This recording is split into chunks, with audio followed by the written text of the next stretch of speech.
اپنی زوجہ کو جنازے اور زوجہ کے جنازے کو کندھا دے سکتا ہے؟ جی بالکل دے سکتا ہے۔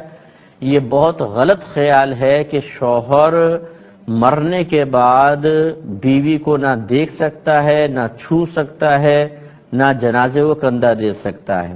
وہ دور سے چہرہ دیکھ سکتا ہے، اگر کفن میں بیوی لپٹی ہوئی ہے تو اوپر سے پکڑ بھی سکتا ہے، جیسے قبر میں اتارتے ہوئے شوہر اپنی زوجہ کو قبر میں اتار سکتا ہے، درمیان میں کپڑا حائل ہے، ایسی جنازے کو کندھا بھی دے سکتا ہے۔ اچھا یہ غلط فہمیاں یوں ہے کہ نہلا نہیں سکتا، وہ باقی بدن نہیں دیکھ سکتا۔ اس کی وجہ کیا ہے کہ شرعی لحاظ سے جب بیوی کا انتقال ہوتا ہے تو دنیاوی قانون کے اعتبار سے ان دونوں کا نکاح ٹوٹ جاتا ہے۔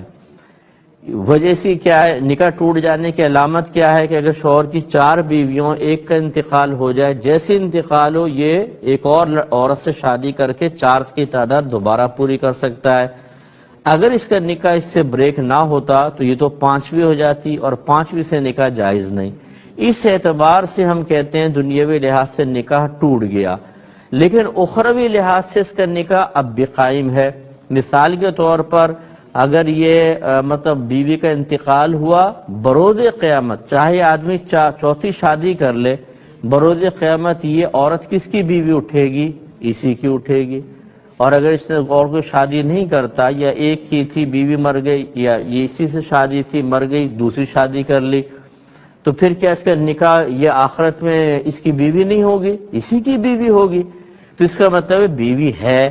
اب ان دونوں جہتوں کا لحاظ کیا جاتا ہے۔ نکاح ٹوٹ گیا اس اعتبار سے اس کے جسم کو نہیں دیکھ سکتا، نہلا نہیں سکتا، اور نکاح اب بھی قائم ہے کیونکہ میدان محشر میں دونوں ساتھ ہوں گے، پھر انشاءاللہ جنت میں بھی اگر اللہ کو منظور ہوا ساتھ ہوں گے۔